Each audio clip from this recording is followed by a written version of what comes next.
is day 3/day 4. It's raining today, a little bit on the roof. I'm okay with it, honestly, as long as it's not crazy. Day 4 is rooted in ritual, sacred space holding, focus, building intentional ceremony. Practice create a mini altar with candle, water, herbs, photos, or crystals.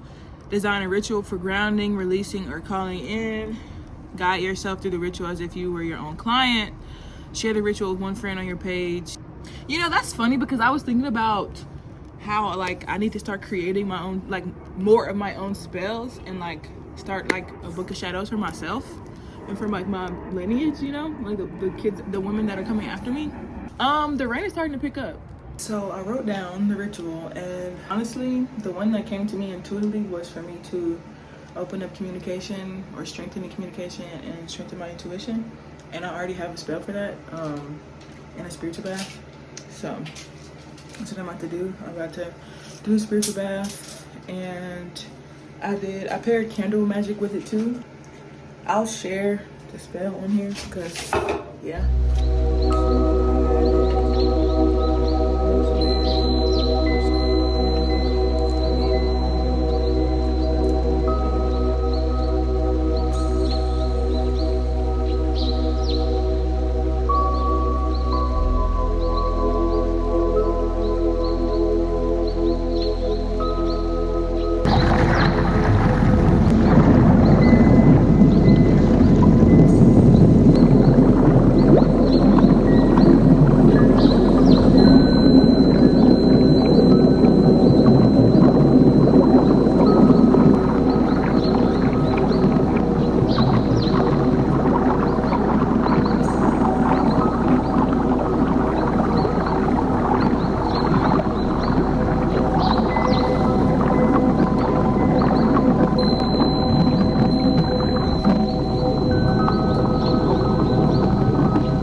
So I just finished, and I will say I felt like really sleepy while I was in there.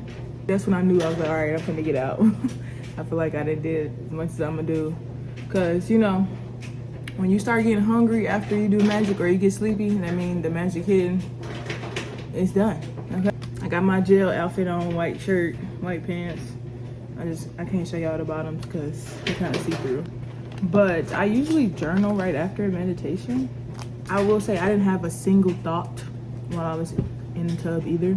After I said the prayer and I turned the camera off, like my mind went blank. And I think that's a great thing, honestly, because I need that. Last night, I will say, I was kind of having like a little existential crisis on the bus. Like, damn, 25, like, and I have no idea what the fuck is going on. Only thing I know is who I am, and I'm still trying to figure that out in totality. I crashed out last night and I was crying. Like, I cried for like an hour, and it just came out of nowhere. It was like a big release, and sometimes I just need that. And I think because I have been healing so much, it's just was like things trapped in my body that's getting out. Like, I'm releasing a lot. So I cried a lot, and then after I cried, I did a ritual to like help me be comfortable with receiving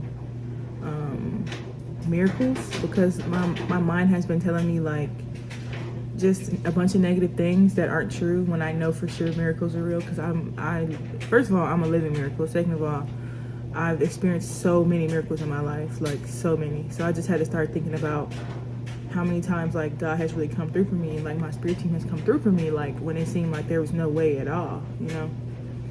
I love this bath too because it makes you really calm. Like, you're really calm, really serene, like extremely, if y'all can't tell. This bath is something, that's why I was like, it's nothing new, because I made a bath for my business. I made a bath and I sold it I still sell it, but it was like going crazy at one point when I first made it. And it's like all over my page if you look at my business page. It looked a bit different just now because I put a whole cube of the blue anil in there, and I didn't like pre-package it and put it in there. I just did it straight up like how I did it when I first did it. And that's how I did it when I first got the download to make that bath what's another thing? And I tried to like do some oracle readings, and it was just really hard to do. And I was just like, damn, like I'm sitting here like boohoo crying. Oh my God, help me, I don't know what to do. I'm crying, I don't know what to do. Communicate to me, tell me, like, spirit guides, give me a sign, give me an answer. Girl, why after I did all that and I got into bed, the time was 1, 2, 3. And I've been saying 1, 2, 3 every day this week, actually. Like I literally just like cried out.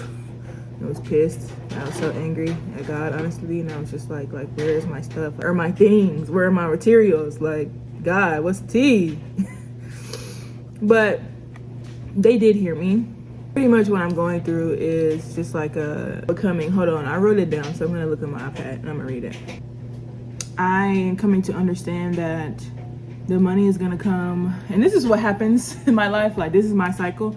I go through something and money becomes like, I don't know, tight. And one thing I will say, like, spirit gets my attention by making my money tight, because I promise you, like, I don't really be, I'm pretty hard-headed. And I would say last year I started to become a lot less hard-headed. Like, I was praying to be more obedient, so I'm more obedient spiritually now. I still struggle with like doing shit the first time. So I'm saying all that to say, my cycle is like, you know, money get tight because it gets my attention. And then once that happens, like, I be forced to go into like my spiritual toolbox and like work through things and get to certain conclusions and like integrate and go through lessons and like all the things that, you know, I just evolve spiritually because of it. And then as soon as I evolve spiritually, then I be blessed with like everything. Everything comes back times 10. It makes me recalibrate pretty much. So that's what's going on right now. There's a prayer too. Even when I cannot see the path, I trust the path is still beneath my feet. Even when I feel alone, I trust I am held in unseen arms. Even when my heart aches, I trust new joy is already being born. I surrender this moment into love. I am not forgotten. I am becoming. My life is not bad. It's under construction. I'm standing at the end of an old version of myself in the beginning of a true becoming. What feels like destruction is actually deep clearing. We are pulling up the roots of every false belief, every inherited wound, every outdated version of your identity. You asked with your soul for a life that is aligned, sacred, and fully yours. I did. And so anything that cannot stand in that new world must fall away. This is not punishment, this is preparation. You are not being abandoned, you are being emptied so you can be filled with greater light, deeper love, and higher destiny. Cry if you need to, rest if you need to, but do not lose faith in your future, because it is brighter than you have ever dared to imagine. Every closed door is a mercy, every delay is a protection, every heartbreak is a doorway to your deeper power. Stay close to yourself, stay close to us. We walk every step with you, even when you cannot feel us. The garden you are planting now will blossom beyond your dreams. Trust the unseen, trust yourself, trust the rebuilding. You are not lost, you are being led. You are so much closer to a breakthrough than you realize. I'm just going to rest in that knowing, because like, nothing's gonna happen to me because God's not gonna allow attacks on me, because like what I'm going through right now is very important. And that's just that is something I believe in, I know in my heart. Everything else is like, whatever. But yeah, guys, I think that's all for today. Anyway, I will see y'all in the next video. I hope y'all enjoyed this. This is real, this is me. And I'm exactly where I'm supposed to be. Looking at her. All right, see y'all in the next video. Bye.